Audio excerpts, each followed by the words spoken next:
Hello friends, welcome to this video.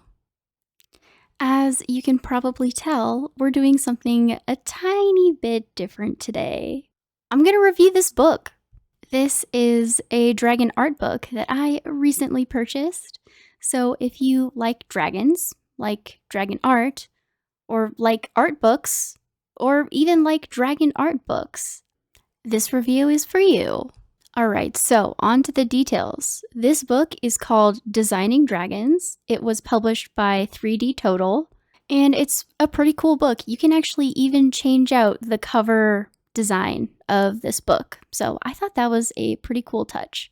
So for this review, it's important to keep in mind that this is a $50 art book. That is a little bit pricey in my opinion, but half of their profits go to charity, so that's a little bit of an offset, I guess. For reference, the Arcane Season 2 art book thing is about $40, and most video game art books are also about $50.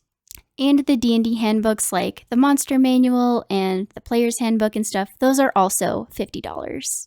So I would say it seems like the price matches the market for this type of book. At least for me, that's the price point where I'm kind of like, okay, I want to make sure that I'm actually going to like this. So hence this review. Hopefully it will help you make a decision whether or not to buy this or ask for it as a gift. I personally find that art books make great gifts. I pretty much ask for them for Christmas every year.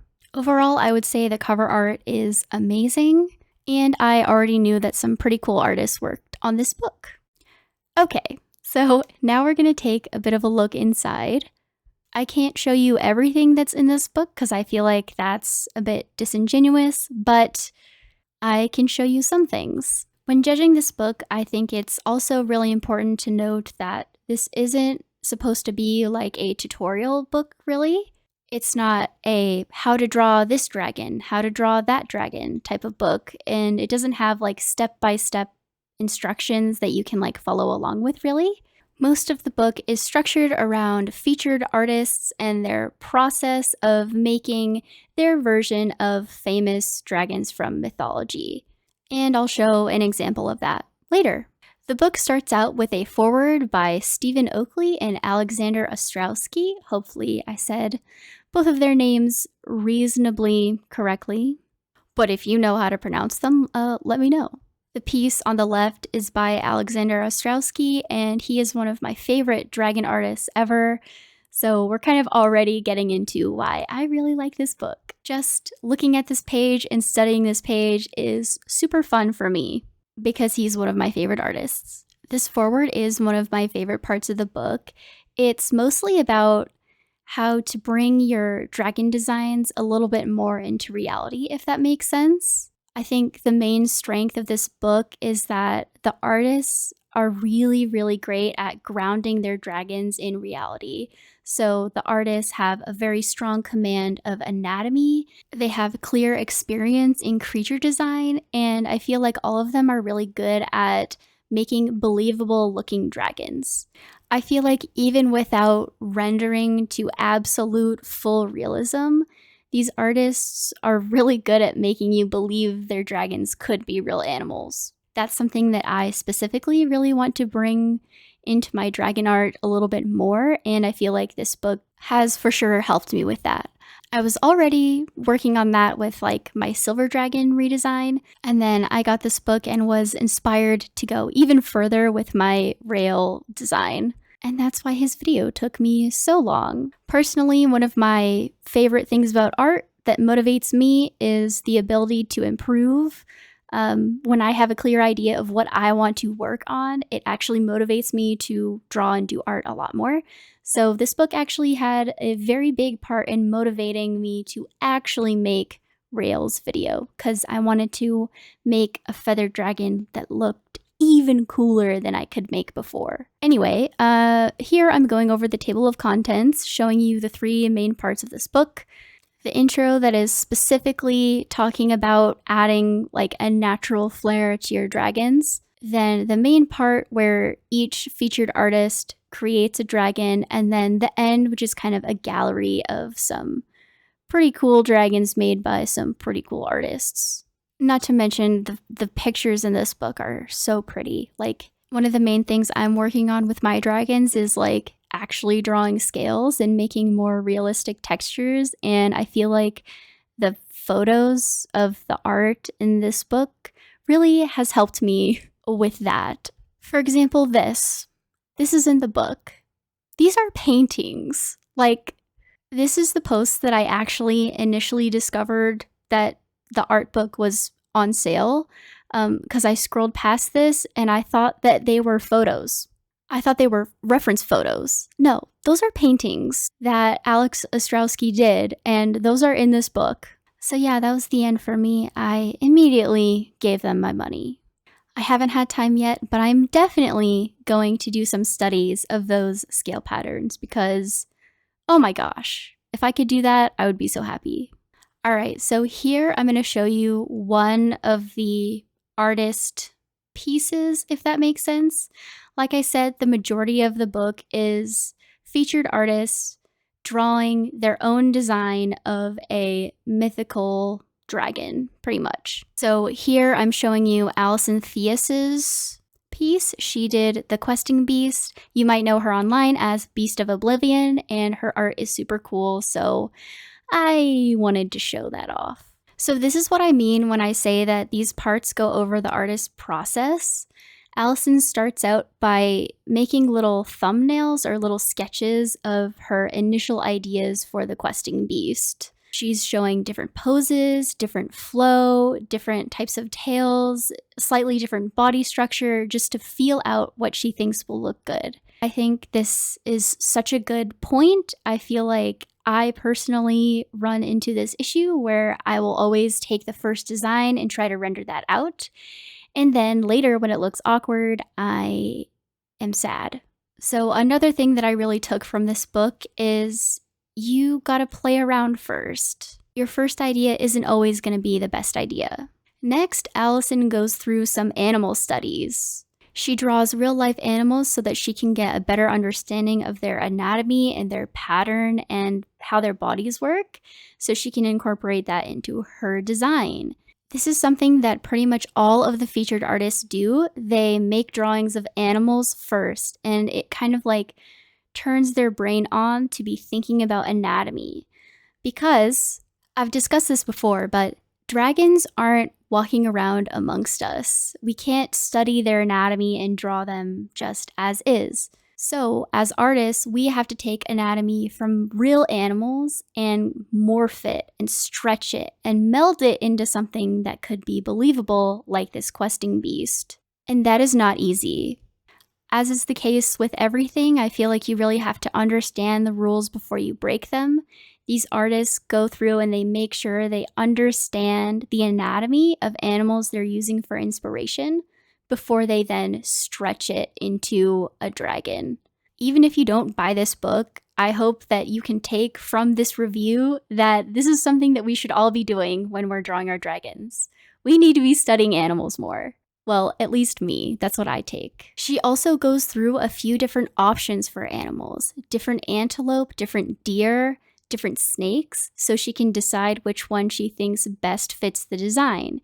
This is another place where I realize I need to be iterating more. Even the pros don't have the perfect idea right off the bat.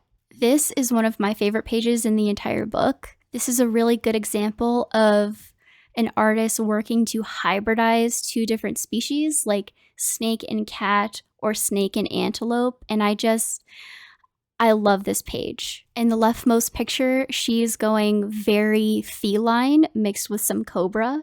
In the top, it's very antelope with some snake, and then the bottom is mostly snake with some antelope. And first of all, I think all of these designs are super cool, but it also just really inspires me to be playing with forms more when I'm making dragons and taking head structures from like an antelope to make a predator. That would initially seem weird, but I feel like Alison makes it work. I feel like these design concepts aren't necessarily new to me. The fact that like you should have iterations of your design and study anatomy beforehand, but I don't know, seeing all these artists in this book that I personally look up to go through this process really inspires me to work on that myself. Okay, on to the final result of this. I'm skipping a few pages with more like iterations of the design where she's playing with like how much leopard the body should be like versus how much antelope. I didn't want to like show all of her hard work for free, I guess. I just feel weird about it, so leaving some stuff to the imagination. This is the final result page for us all to admire. It's so crazy because like from looking closely, you can see that this piece isn't like rendered to a T. There's relatively minimal shading, but because the anatomy is so good and so based in reality, it looks real. It looks like this creature could jump off the freaking page. And it's so cool to me that that's not due to rendering, that's not due to like intense paintwork and shading and stuff. That's due to design. Oh, I love it. Also, just pointing out the awesome dynamic pose and the flow of the hair and stuff. Obviously, I need to work on my posing a lot, but this is some really good inspo for that. I also love how much movement is created with the hair and the quills. It's so cool. I feel like sometimes it's hard to bring that movement and texture to some dragon pieces simply because there's no hair to just like fling everywhere. But obviously, these artists do it. I feel like without flowy hair and stuff, with our dragons, we just have to push the pose that much more so the movement comes from the dynamic pose. The dynamism comes from the dynamic pose. Yeah, don't mind me, I'm just having a severe nerd out episode. Okay, I've recovered slightly from my episode there. Anyway, there are 13 artist spotlights in this book where each artist will go through that similar process and design their own version of cool dragons from mythology like wyverns and like the Hydra and stuff. Not all of the artists have such a realistic style, but I do get like different things from each of the paintings, if that makes sense, like how some of them use color or what they specifically are looking for in their final composition. Like some of the artists try to keep a little bit closer to like sort of like what the style similar to the historical carvings pretty much. And I think that's cool too in a slightly different way. A lot of them also have like little sketches of the dragon they're designing doing activities like that a dragon would do, like hunting fish or climbing a tree or something. And I don't know, I just love those because again, it makes the dragon feel more real. Like if this was a real creature, it would have to hunt, it would have to perch on a branch. I don't know, I just like, it's super cool. I also want to do that type of stuff more, specifically with like Dracozoology dragons. I don't know about you guys, but I used to have a lot of like animal books and dinosaur books that were sort of like scientific, like giving you information about the animal and how it lived its life. And there would sometimes be little drawings of like how they would look in the egg or something. And I am such a sucker for that stuff with dragons. Like this is also probably from Dragonology, but I love it when it looks like your scientific notes of a dragon that you saw in the field and like this is what it was doing and like, oh, I found a nest and this is what it looked like, or I don't know, anything that is like natural history of dragons is peak to me. The last section of the book is a few more dragon illustrations with slightly less like stuff about the artist process.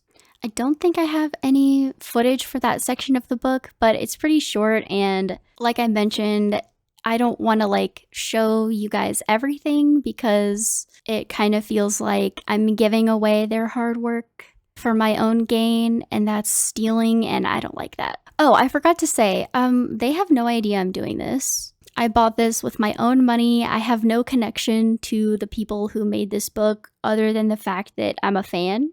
This is like the most unsponsored thing that has ever occurred. I'll end with like a little summary of the pros and cons. Pros, this book has art from really awesome artists that I personally love.